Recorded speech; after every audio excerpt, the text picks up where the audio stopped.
Think about the best day of your life. Really try. Where were you? Who was there? What did it feel like? Now think about the worst thing someone ever said to you. Which one came faster? Your brain is lying to you.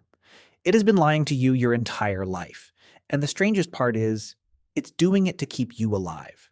You are wired, deep in your neurons, to remember pain more vividly than joy, to replay rejection more than praise, to feel a single cruel word cut deeper than 100 kind ones can heal. Psychologists call this negativity bias. But that label doesn't capture what it actually is, which is a survival algorithm running inside your skull, written over millions of years now, completely mismatched to the world you actually live in. And it is quietly shaping every decision you make. In 1998, psychologists Paul Rozin and Edward Royzman published a paper that changed how scientists understood the human mind. They had spent years studying asymmetry. Specifically, why bad events seem to have more psychological power than good ones of equal size. What they found was systematic, consistent, deeply embedded. Negative stimuli were processed more thoroughly. They were remembered longer. They influenced judgment more heavily. One bad event, they wrote, outweighs many good ones.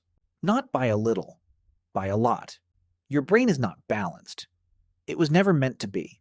Go back 100,000 years, you're standing on an open plain. The wind shifts.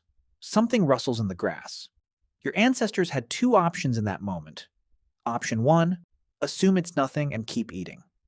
Option 2, assume it's a predator and run.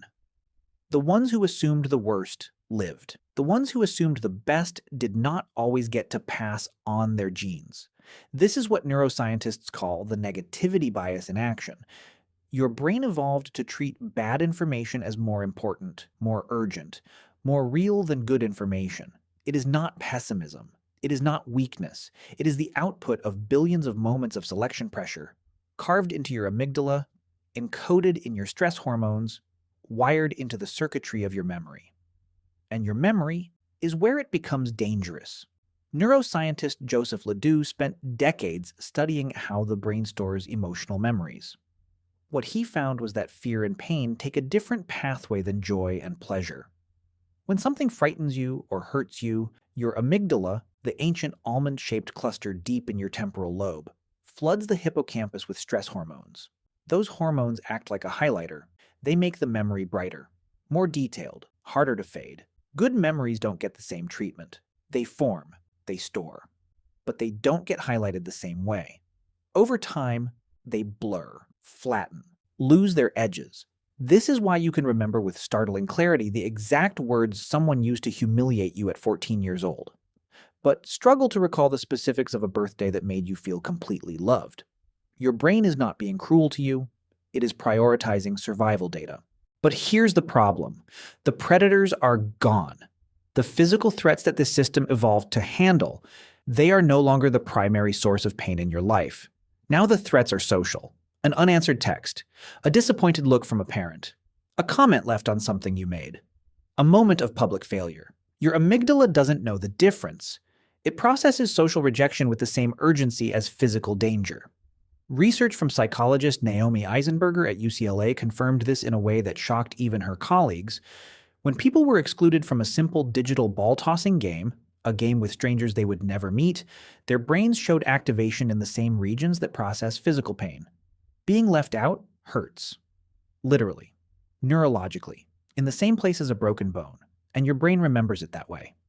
This is what negativity bias is actually doing to you. It is taking the small social wounds of everyday modern life, the ones your ancestors never faced because they lived in tight tribes where belonging was life and death, and storing them with the same intensity as survival threats. Because to your ancient brain, they are survival threats. Now multiply that across a lifetime. Every time a teacher criticized you in front of the class, every time you were picked last, every time you said the wrong thing at the wrong moment and watched someone's face change, every rejection, every failure, every moment of shame, your brain filed all of it, highlighted all of it, built a catalog of danger that it consults every time you step into something new, every time you take a risk, every time you consider doing something that could end in judgment. Psychologist Rick Hanson, who spent years synthesizing neuroscience and clinical psychology, described the brain as like Velcro for negative experiences and Teflon for positive ones. Bad sticks. Good slides off. And this archive shapes you in ways you cannot always see. It shapes how much risk you're willing to take, how freely you speak in groups, whether you try again after failure or quietly decide that you're not someone who succeeds at that kind of thing. It shapes your baseline mood, because a brain that is constantly scanning for threat has a harder time resting in safety, even when safety is all that surrounds it. You can be loved, supported, safe, and still feel a low hum of unease because your ancient brain is still on patrol. But here is the counterintuitive truth that researchers have spent years uncovering. You are not stuck with this ratio. In the 1960s and 70s, the dominant view in psychology was that the brain was fixed. You were born with what you had. The architecture was set. But decades of neuroplasticity research, most famously advanced by neuroscientist Michael Merzenich, revealed something different. The brain rewires itself based on what you repeatedly pay attention to. This does not mean you can simply decide to be positive and override millions of years of evolution. That is not how it works. But it does mean that what you repeatedly practice attending to over time begins to change the weight your brain gives different kinds of experience. Hanson developed a practice he called taking in the good, not forcing false positivity, but deliberately slowing down positive experiences that the brain would otherwise let slide. Holding them in attention for 20-30 seconds longer than you naturally would. Letting them deepen. Letting the brain encode them with slightly more weight than it would on its own. It sounds almost embarrassingly simple, but the neuroscience behind it is not simple. Repeated attention to positive states, over time, begins to thicken the neural pathways associated with safety and reward. It doesn't erase the negative pathways. It builds alongside them. The pain you remember so clearly, it is not evidence that the good things didn't happen. It is evidence that your brain is ancient, that it was built for a world of claws and open plains and the permanent threat of exile, that it is doing exactly what it was designed to do. But you are not only your design, you also have a prefrontal cortex, the part of the brain that can observe your own patterns, the part that can notice, in real time, when your ancient alarm system is treating a critical email like a lion in the grass, the part that can pause and ask, is this as dangerous as it feels? That pause is not nothing. That pause is what separates you from every other animal that runs on this same ancient code. You will still remember the pain more clearly than the joy. That is not going to change overnight. But you can begin to notice the asymmetry. You can begin to ask, when something bad sticks and something good fades, why that is happening, and whether you want to let it.